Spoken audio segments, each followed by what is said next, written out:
ኮፍያውን እየቀያየረ በየአመቱ መለመን ግን አይሰለቸው። የሰራዊት ፍቅሬ ጦስ ለሰይፉ ፋንታሁንና ለማህደር አሰፋም ተርፏቸው ነበረ። ገና ግን ጉዳዩ ይቀጥላል ተብሏል። ኩታት አባቶችንና ሰንበት ተማሪዎችን ለዓለማዊ ስራቸው ቤት ድረስ የወሰዱት ግለሰቦች በዚህ ሰዓት ከፍተኛ ተቃውሞ እየዘነበባቸው ይገኛል።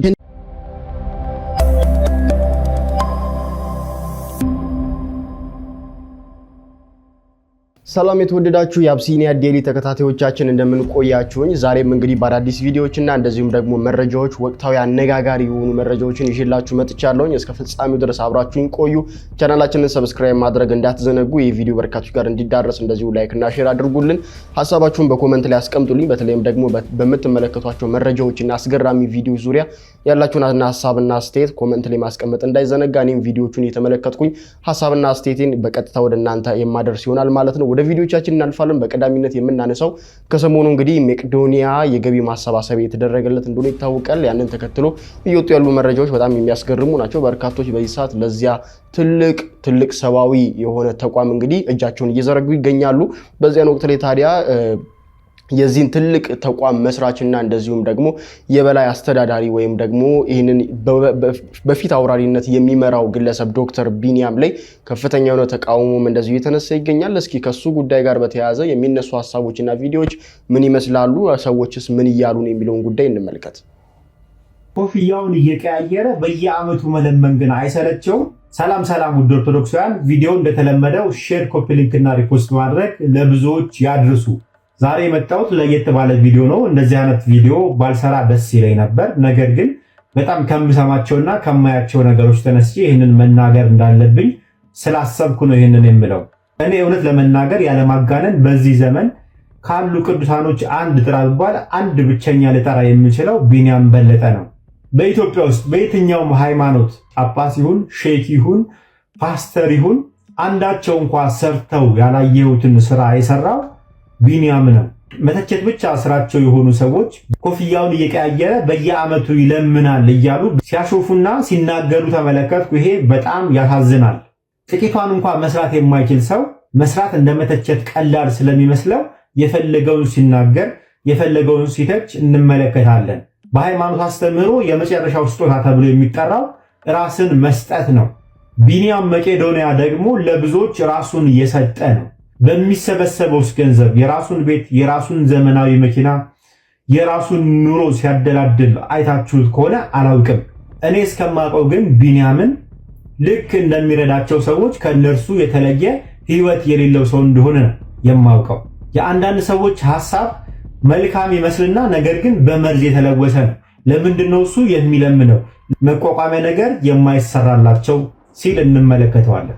መቋቋሚያ ይሰራላቸው። በየአመቱ መለመን የለበትም፣ ሌላ ጉዳይ ነው። ጥሩ ሐሳብ ነው። ግን ለዛ ነገርኛ እስኪ ምን አስተዋጽኦ አደረግን? እርሱስ ደግሞ ፐርሰናል መናገሩ በዚህ ደረጃ አስፈላጊ ነው ወይ? ቢኒያም የሚለምነው ለራሱ አይደለም። ለራሱ ምን የመሰለ ህይወት እንደነበረው የበፊት ህይወቱን ማየት ትችላላችሁ። በዚህ ዘመን ብቸኛው የጽድቅ መንገድ ይሄ ነው ብዬ ነው የማስበው። በላይቭ ላይ የገባችሁ ሁላችሁም ያቅማችሁን ድጋፍ እንድታደርጉ ጥሪ ያቀርባለሁ። እንግዲህ በእንደዚህ አይነት መልኩ በርካቶች ትችታቸውን ሲሰነዝሩ ነበረ። ታዲያ የነሱን ትችት በመያዝም ሐሳባቸውን እያጠሩና እንደዚሁም ደግሞ ትችቱ ተገቢ እንዳልሆነም የሚገልጹ በርካቶች እንደሆኑ የተመለከትን እንገኛለን። በእርግጥ መቄዶንያ መተቸት በጣም የሚያስገርም ነገር ነው። ምክንያቱም ከመተቸታችን በፊት ምንድነው የሚሰራው፣ ምንድነው እዛ አካባቢ ላይ የሚደረገው፣ ብንችል በአካል ሄደን ካልቻለን ደግሞ እንደው በስልክም ሆነ በተለያዩ አሁን ሶሻል ሚዲያ ላይ የምንሰማቸው መረጃዎች አሉና አሁን ዘመኑ ቀላል ነው መረጃ ለማግኘት። መጀመሪያ ማጣራት ስለመቄዶንያ በደንብ ማወቅና ሁሉን ነገር አጣርቶ መያዝ ያስፈልጋል ከመተቸት በፊት ማለት ነው። ታዲያ ይህንን ትችት እያቀረቡ ያሉ ግለሰቦች አሁን ላይ በከፍተኛ የሆነ ተቃውሞ እየደረሰባቸው ይገኛል። ምክንያቱም መቄዶንያ በውስጡ በርካታ አረጋውያንን፣ በርካታ ህሙማንን ደግፎ የያዘ በርካታ ጎዳና ሊወጡ ይችሉ የነበሩ ሰዎችን እንግዲህ ሰብስቦ በአንድ ማዕቀፍ ውስጥ ይዞ ከፍተኛ የሆነ እርዳታ፣ ከፍተኛ የሆነ እገዛ እያደረገላቸው የሚገኝ ትልቅ የሆነ ተቋም ነው። እርዳታና እገዛ ብቻም አይደለም፣ እዛ ትሪትመንት አግኝተው ታክመው ወጥተው የራሳቸውን ህይወት እንዲመሩ የሚደረግበት ትልቅ ተቋም እንደመሆኑ መጠን እጅጉን በጣም ሊደገፍ ነው የሚገባው ማለት ነው። አምና እንደምናስታውሰው ከፍተኛ የሆነ ገንዘብ ተሰብስቦ ለሚገነባው ለዛ ለህክምና ሴንተር ወይም ደግሞ ለህክምና ወይም ማቆያ ስፍራ እንደዋለ ይታወቃል። አሁንም ይህ እርዳታ የኢትዮጵያውያን ድጋፍ እንደቀጠለ ነው የሚገኘው። ብንችል ሁላችንም በገንዘብ፣ በቁሳቁስ፣ በእውቀት፣ በጸሎት መደገፍ ይገባናል። ባንችል ደግሞ ባለንበት ሆነን በጸሎትና በሐሳብ ጥሩ በጎ የሆነ ሊደግፍ የሚችል ሊያጸናና እንደዚሁም ደግሞ ሊያግዝ የሚችል ሊያበረታ የሚችልን ሐሳብ በመስጠት እንድናግዝ ያስፈልጋል እንጂ ልክ ሁሉን ነገር በጎንም ሐሳብ መጥፎንም ሐሳብ ተቃውመን ልክ አይሆንም ማለት ነው። ይህንን ማስተላለፍ ፈልጋለሁ እኔ በግሌ። እስኪ ወደ ቀጣይ ሐሳባችንና መረጃችን አስገራሚ ቪዲዮአችን እንለፍ። ኩሳት አባቶችንና ሰንበት ተማሪዎችን ለዓለማዊ ስራቸው ቤት ድረስ የወሰዱት ግለሰቦች በዚህ ሰዓት ከፍተኛ ተቃውሞ እየዘነበባቸው ይገኛል። ይህንንም ቪዲዮ የሚመለከተው አካል እንዲያውቀው ሼር በማድረግ ድምጽ መሆን ትችላላችሁ። ከላይ በምትመለከቱት መልኩም የኢትዮጵያ ኦርቶዶክስ ተዋሕዶ የሃይማኖት አባቶችንና ሰንበት ተማሪዎችን ቤት ድረስ በመውሰድ ለአንዲት ዓለማዊ ሴት ፍቅረኛው የልደት በዓል ለማድመቅ በምትመለከቱት መልኩ መነኮሳት አባቶችንና ሰንበት ተማሪዎችን ለልደቱ ማድመቂያ ሲያዘምራቸውና እልል ሲያስበላቸው በመታየቱ በዚህ ሰዓት ብዙዎች በድርጊቱ እያዘኑና ከፍተኛ ተቃውሞ እያነሱም ይገኛል። በተለያዩ አካባቢዎች ክርስቲያኖች ብዙ ስቃይና መከራ እያሳለፉ ባሉበት በዚህ ወቅት ለዚህች ዓለማዊ ሴት ተሰብስቦ የመዘመርና እልል የማለቱ ሞራል ከየት አመጡት? ማንስ አስተማራቸው? በሚል ብዙዎች ከፍተኛ ተቃውሞ እያሰሙም ይገኛል። በቲክቶክ እና በሌሎች ማህበራዊ ሚዲያዎች ላይ የሚመለከተው አካል ይህንን ጉድ አይቶ እንዲያወግዝ እየተጠየቀም ይገኛል። እናንተም ይህንን መረጃ ለሌሎች እንዲደርስ ሼር በማድረግ ድምጽ መሆን ትችላላችሁ። ከሰሞኑ እንግዲህ ማህበራዊ ሚዲያ ላይ በርካቶች ሲቃወሙትና እንደዚሁም ደግሞ ሀሳብ ሲሰጡበት የነበረው የአርቲስት ማራማዊት ልደት ነው። በአንድ የቲክቶከር እንግዲህ ተከብሮላታል። እንግዲህ ቲክቶከሩ ኦርቶዶክሳዊ ነው፣ ያብስራ ይሰኛል። ምናልባት ታውቁታላችሁ። ቤተክርስቲያን በማሰራት እንደዚህ መንፈሳዊ አገልግሎቶች ላይ የገቢ ማሰባሰቢያዎች ላይ በደንብ ታውቁታላችሁ ብዬ አስባለሁ። ካላወቃችሁ ቲክቶከር ነው። ከዚች ልጅ ጋር ማለት ነው ጥሩ የሆነ ጓደኝነት አላቸው። የተለያዩ ገዳማት አብረው ይሄዳሉ። የተለያዩ ቤተክርስቲያናት አብረው ይጎበኛሉ፣ ይሳለማሉ፣ በረከት ከዛ ቤተክርስቲያን ያገኛሉና አሁን ላይ ልደቷን ሲያከብርላት እንግዲህ የተጋነነ ነገር ተደርጓል የሚል ሐሳብ ነው በማህበራዊ ሚዲያ ላይ እየተመለከተን የምንገኘው። ከፍተኛ ተቃውሞ የሚያስነሳው እንግዲህ በዛ በሷ ልደት ላይ የሰንበት ተማሪዎች፣ መዘምራን እንደዚሁም ደግሞ ትልልቅ አባቶች፣ መነኮሳት፣ ዘማሪያን ተገኝተዋልና ይሄ ሁሉ ነገር ለልደት አይገባም የሚል ትችት ነው የተሰነዘረ ያለው። እንግዲህ ካሁኑ እንደዚህ ከተለመደ ወደፊት በጣም አስቸጋሪ ነው የሚሉ ሐሳቦችም እየተነሱ ይገኛሉ። በዚህ ጉዳይ ላይ እስኪ እናንተ ምን ታስባላችሁ? ይህ የዚች የአርቲስት ልደት በዚህ ልክ መከበሩ ምንድነው ትርጉሙ? ምንድነው ጥቅሙ? የሚል እንግዲህ ሐሳብ የተሰነዘረበት ይገኛል። የልጅቷ ልደት ወይም ደግሞ የአርቲስቷ ልደት መከበሩ አይደለም ጥያቄ ያስነሳው፣ በምን አይነት መንገድ ተከበረ? የቤተክርስቲያን ዘማሪያን ታቦቱ ፊት የሚዘምሩ ዘማሪያን እንደዚህ መገኘታቸው ትክክል ነው ወይ የሚል ሐሳብ ነው እየሰነዘሩ የሚገኙት። እስኪ እናንተ ሐሳባችሁን ኮሜንት ላይ አስቀምጡልኝ። ታዊ መሲህ እንዲሰለጥን የሚያደርጉት ወይም ደግሞ እሱ የሚያሰራቸው 7 ኃጢያቶች ናቸው። 7 ራስ የተባለው አንደኛው የአዳም ኃጢያት ነው። የአዳም ኃጢያት 2 ነው። ሕግ ማፍረስና አምላክነትን መፈለግ ማለት ነው። ሕግ ማፍረስና አምላክነትን መፈለግ ይሄንን ይሰራል፣ ያሰራል። 7 ራሶቹ እነዚህ ናቸው። አንዱ። ሁለተኛው ሞተ አቤል ነው። ወንድም ወንድሙን በግፍ እንዲገል ያደርገዋል። የኔ ያደርጋል። 3ኛው ኃጢአተ እስራኤል ነው። የእስራኤል ኃጢአት ነው። የእስራኤል ኃጢአት የእግዚአብሔርን ውለታ መርሳት ይባላል። የእስራኤል ኃጢአት እግዚአብሔርን ውለታ መርሳት፣ እነዚህን ይሰራል።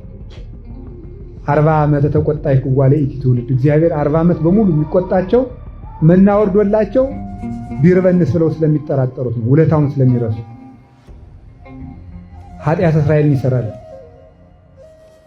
ኃጢአተ ሰዶም ይሰራል። የሰዶም ኃጢአት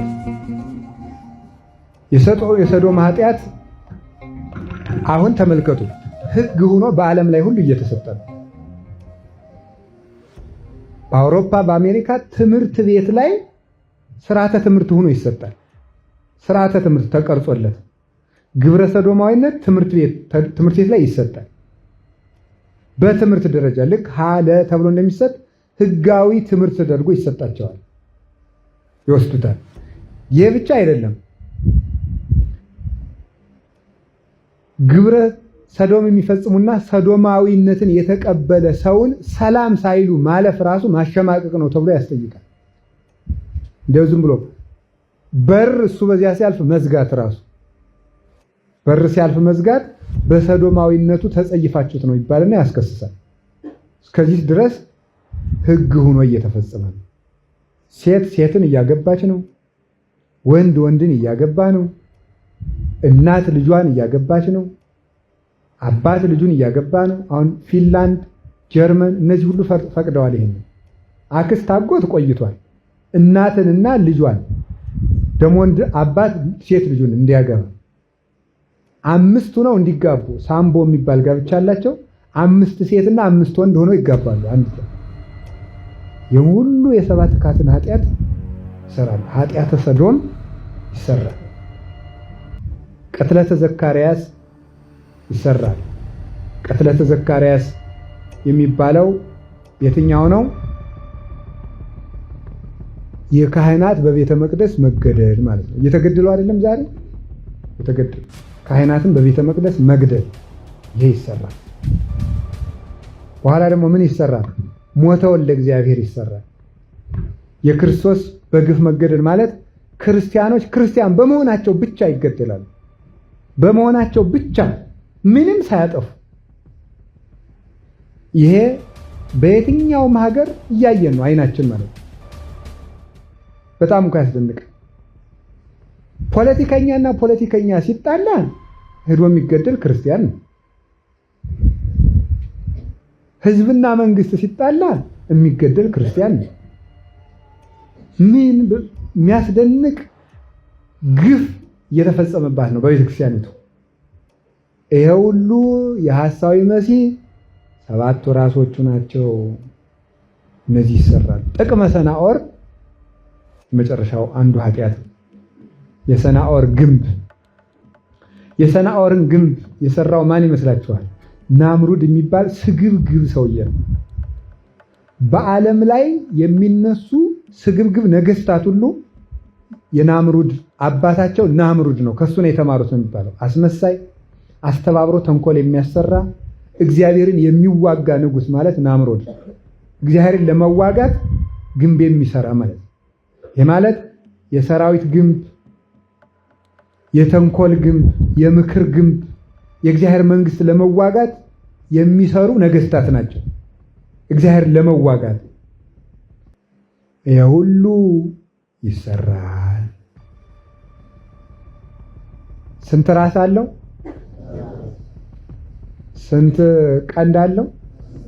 10። እነዚህ ደግሞ የሱን መንግስት የሚቀበሉት ምኖች ናቸው? ባለስልጣኖቹ ናቸው፣ ነገስታት ናቸው። 10 ቀንዶች የተባሉት በቀንድ ይወጉበታል አይደለ? ቤተክርስቲያንን የሚወጋባቸው የሐሳዊ መሲህን ፈቃድ የሚያስፈጽሙ ነገስታት ናቸው። እነዚህ 10 ቀንዶች አሉት። አንድ 10 ቀንዱ ነው የተባለ እንደ ዘንዶ ጨካኝ ነው ማለት ነው። እንደ ዘንዶ ጨካኝ ነው። ከይሲ ዘ10 ቀርኑ ብእሲ ዘክሌ ልሳኑ ይባላል። ጨካኝ ነው፣ ዋሾ ነው፣ ደግሞ ውሸታም ነው። 5ቱም የውጩ 5ቱም የውስጡ ህዋሳቶቹ በሙሉ ቤተክርስቲያንን ለማጥፋት ይጠቀምባቸዋል። ጌታ ታስታውሳላችሁ፣ 5 የውጭ 5 የውስጥ ህዋሳት ሰጥቶናል። በእነዚህ እግዚአብሔር እናገለግልበታለን። ሐሳዊ መሲህ ግን 10ሩንም ህዋሳቱን እግዚአብሔርን ለመዋጋት ይጠቀምበታል። ይሄን ያደርጋል። የአውሬው እሱም የወጣ ከምንድን ነው? ከባህር ነው የወጣ። ክርስቶስ የወጣ ከየት ነው? ምረጡ። ከየት ነው? ከሰማይ አትሉም እንዴ? አቤት ማባዌ ወጻይኩ አይደል? ወመጻይኩ ዘ ከአባቴ ወጣሁ ወደዚህም መጣሁ፣ ከሰማይ ወርጄ መጣሁ ነው ያለው። ክርስቶስ ከሰማይ ነው የወረደ። ሐሳዊ መሲህ ግን ከዓለም ነው የሚገኝ፣ ከዓለም ይገኛል። ስለዚህ ምን ማለት ነው? ከባህር ሲወጣ አውሬው ከባህር የወጣ ነው ማለት ዓለም የምትከተለው ሰው ነው። ዓለምን ባህር ይላታል። ሞገዷ የበዛ ነው። ይህች ዓለም ሁከቷ ብዙ ነው። ባህር ነፋስን ተከትላ ትጓዛለች። ዓለምም ወረተኛ ናት። ስልጣንን ተከትላ ትሄዳለች። ከዚህ የተነሳ ከማፍቀሯ መጥላቷ ይቀድምባታል። ልክ እንደ አምኖን ፍቅር ናት። አምኖን ትዕማርን ነይ ብሎ አስመጣ። እህል አልበላው እስኪል ድረስና ሰውነቱ እስከሚከሳ ድረስ ይወዳት ነበር። የማይገባ ስራ ከሰራ በኋላ ግን ቀድሞ ከወደዳት ፍቅር ኋላ የጠላት ጥላቻ በለጠ ይላል። ይህንን ያህል የዓለም ፍቅር እንደዚህ ነው። ከመውዳዷ መጥላቷ ይጸናል። ይህንን የሚያደርግ ከባህር የሚወጣ ነው። መነሻው ምቾት ነው። አሁን ይህን ምን ያደርጋል እሱ? ሐሳዊ መሲህ ቁጥሩ ስንት ነው? አቤት 666 ነው ማለት ሰውየው ሰው ነው ማለት ነው። ሲሰው በሉ የሰው ልጅ የደም ስሮቹ ናቸው እነዚህ። የሰው ልጅ የደም ስሮቹ ስለሆኑ ቁጥሩ 666 ነው ማለት ሰው ነው ማለት ነው። በቀር ዝም ብሎ አሁን ሰው ኮምፒውተር 666፣ ስልክ 666፣ ሻንጣ 666፣ ፔስታል 666 ዝም ብሎ ማለት ነው። የሰይጣን አንዱ ተንኮሉ ተመሳሳይ አብዝቶ እሱ እንዳይያዝ ማድረግ ነው። ሐሳዊ መሲህ እንዳይለይ ሲመጣ እንዳይታወቅ ሐሳዊ መሲህ ያልሆነ ሁሉ ነው እንድንል እያደረገን ስለሆነ ማለት ዝም ብሎ እንትን 66 ይሄ ምንድነው 666? ውድ ቤተሰቦቼ በማህበራዊ ሚዲያ ላይ እንግዲህ ስለ ፊንቴክ ኢንቨስትመንት ግሩፕ ሰብታችኋል ብዬ ማስባለሁ። ምክንያቱም በአንድ ወቅት ላይ በጣም መነጋገሪያ ርዕሰ ጉዳይ ነበረ። በተለይም ደግሞ በትላልቅ አርቲስቶችና በታዋቂ ሰዎች እንደመመራቱና ማስታወቂያ እንደመሰራቱ በአጭር ጊዜ ውስጥ በርካታ ሰዎች ጋር ደርሶ ነበረ። ያቀረበውምና ያመጣውም ደግሞ በጎ ነገር የበርካቶችን ልብ እንግዲህ የያዘና በርካቶች ቶሎ ይህንን ነገር እንዲወዳጁትና ከሱ የሚገኘው ከድርጅቱ የሚገኘውን ጥቅም ለመካፈል እንግዲህ ከፍተኛ የሆነ ርብርብ ያደረጉበት እንደነበር ይታወሳል። ታዲያ በኋላ ላይ ይህ ኢንቨስትመንት ግሩፕ እንግዲህ የበርካታ ሰዎችን ገንዘብ ወስዶ ነገር ግን እሰጣሉ ያለውን ነገር ወይም ደግሞ አቀርባሉ ያለውን ነገር ሳያቀርብ ቀርቷል የሚሉ መረጃዎችም እንደዚሁ በስፋት ሲነገሩ ነበረ። ታዲያ በኋላ ላይ ይህንን ገንዘብ እንድንበላ ያደረጉን እነኚህ ትልልቅ አርቲስቶች እነሱን አምነን ነው ሲሉ በርካቶች እንግዲህ ተቃውሟቸውንና እንደዚሁም ደግሞ ጥያቄዎቻቸውን አንስቶ ነበረ። ምክንያቱም በሰዋቱ ሲያስተዋውቁ የነበሩ ታዋቂና የማስታወቂያ ባለሙያዎች፣ ታዋቂ ግለሰቦች፣ አርቲስቶች ለምሳሌ ለመጥቀስ ያክል እነ መንሱር ጀማል ቲክቶክ ላይ የምናውቀው፣ ከዛም ደግሞ እነ ሰለሞን ቦጋለና ሌሎችም ትልልቅ አርቲስቶች እንደዚሁ ተጠቃሽ ናቸው። ታዲያ እነኚህን ግለሰቦች አምነን ነው ገንዘባችንን ለዚህ ድርጅት አሳልፈን የሰጠነው፣ በኋላ ላይ ግን ተበልተናል ሲሉ በርካቶች ጥያቄያቸውንና እንደዚሁም ደግሞ ተቃውሟቸውን አሰምተው ነበረ። አሁን ላይ ግን የሰማነው መረጃ በጣም የሚያስገርም ነው። ምክንያቱም እነኚህ ታዋቂ ግለሰቦች ያላቸው ንብረት እንደዚሁም ደግሞ የሚንቀሳቀስም ማይንቀሳቀስም ያላቸው ንብረት እግድ ውስጥ እንደገባና ሌሎች ተያያዥ የክስ ሂደቶች እስከሚያልቁ ድረስ ከፍተኛ የሆነ የፍርድ ቤት ውሳኔ እንደተላለፈባቸው ሰምተናል። ይህ በጣም በርካቶችን ያስደሰተ እንደዚሁም ደግሞ ከዚህ ጉዳይ ጋር ቀጥተኛ ግንኙነት ያላቸውን ሰዎች ደስ ያሰኘ እንደሆነ በማህበራዊ ሚዲያ ላይ መረጃዎች ሲለዋወጡ ተመልክቻለሁ። እስኪ መረጃውን ግን ላስመልክታችሁ። የሰራዊት ፍቅሬ ጦስ ለሰይፉ ፋንታሁንና ለማህደር አሰፋም ተርፏቸው ነበረ። ገና ግን ጉዳዩ ይቀጥላል ተብሏል። ዛሬ የተለያዩ አርቲስቶችና ግለሰቦች ከፊንቴክ ጋር በተያያዘ አካውንታቸው መታገዱ በተለያዩ መንገዶች ሲዘገቡ ነበረ። ትክክለኛው መረጃ ምንድነው? አቀርብላችኋለሁ። ፊንቴክ ኢንቨስትመንት እንግዲህ ከተለያዩ ኢትዮጵያውያን ገንዘብ ወስዶ መኪና ያስመጣላችኋል በሚል ያው የውሃ ሽታ ሆኗል። ትናንትና በዛሀበሻ ዜና እንደዘገብንላችሁ በርካታ ዜጎች ገንዘብ የተወሰደባቸው የመንገድ ትራንስፖርት ደጃፍ ላይ ቆመው አንዳንዶቹ እንባቸውን እያወጡ እያለቀሱ ጭምር በጠራራ ፀሐይ መንግስት ባለበት ተዘረፍን በሚል ተማጽኖ እያቀረቡ ይገኛሉ። የፊንቴክ ባለቤቶች ለፍርድ እንዲቀርቡ እንደዚሁም ደግሞ ይህንን ሲያስተዋውቁ የነበሩ ዝናቸውን ጠቅመው ሲያስተዋውቁ የነበሩ ግለሰቦች ለፍርድ እንዲቀርቡላቸው የተለያዩ ጥያቄዎችን እያቀረቡ እንደሆነ ዘግበንላችሁ ነበር። ይሄን በዘገብን በማግስቱ ዛሬ በተለያዩ መንገዶች እንደተዘገበው የተለያዩ አርቲስቶችና ግለሰቦች ያላቸውን ዝና በመጠቀም ከፊንቴክ ተባባሪ በመሆን የፊንቴክን የሐሰተኛ ማስታወቂያ በማስተዋወቃቸው የተነሳ በእነሱ ተጭበርብረናል በሚል ክስ ተመስቶባቸው በፍትሐ ብሔር እየታየ ይገኛልና የእነሱ አካውንት ንብረት መታገዱ መዘገቡ ይታወቃል። ዛሀበሻ ባለው የፍርድ ቤት ማስረጃ መሰረት የሰራዊት ፍቅሬን ጨምሮ የ10 ግለሰቦች አካውንት ታግዶ የነበረ ሲሆን ከመጋቢት 7 ጀምሮ ደግሞ እንዲነሳ መደረጉን በፌዴራል የመጀመሪያ ደረጃ ፍርድ ቤት ሬጅስትራር ሰላማዊት ስም የወጣው ደብዳቤ ያመለክታል። ስለዚህም ሰራዊት ፍቅሬን ጨምሮ የተከሰሱት አካውንታቸው እንደገና ቢለቀቅላቸውም እነሱ ግን ዳኛዋ ግን ጉዳዩን እመለከታለሁ ብላለች። በህዝቡ በእነሱ ማስታወቂያ ተታሏል አልተታለለም የሚለውንና ህዝቡ ደግሞ ያቀረበውን ክስ ዳኛዋ እከታተላለሁ ብላለች። ለጊዜው ግን የአካውንታቸውን መታገድ መነሳት የሚያመለክት ማስረጃዎች አግኝተናል። በፌዴራል የመጀመሪያ ደረጃ የፍትሐ ብሔር ክስ የቀረበባቸውና ንብረታቸው ታግዶባቸው መጋቢት 7 የተለቀቀላቸው አንደኛ ፊንቴክ ኢንቨስትመንት ግሩፕ፣ ሁለተኛ አቶ ዳንኤል ዮሐንስ ኢየሱስ፣ ሶስተኛ አቶ ግርማይ ገብረ ሚካኤል ይደጎም፣ አራተኛ አቶ አስግድ እያሱ ለብሶ፣ አምስተኛ ሰራዊት መልቲሚዲያ፣ ስድስተኛ አቶ ሰራዊት ፍቅሬ ዋህርካ፣ ሰባተኛ አብርሃም ግዛው ኢንተርቴይንመንት፣ እንደዚሁም ስምንተኛ አብርሃም ግዛው ራሱ፣ ዘጠነኛ አባይ ቲቪ፣ 10ኛ ናሁ ቲቪ፣ 11ኛ ሪፖርተር ጋዜጣ፣ 12ኛ ይገረም ደጀኔ አስቴር፣ 13ኛ ዳንኤል ተገኝ፣ 14ኛ ሰለሞን ቦጋለ፣ 15ኛ ካሊድ ናስር፣ 16ኛ ቲክቶከሩ መንሱር ጀማል ናቸው።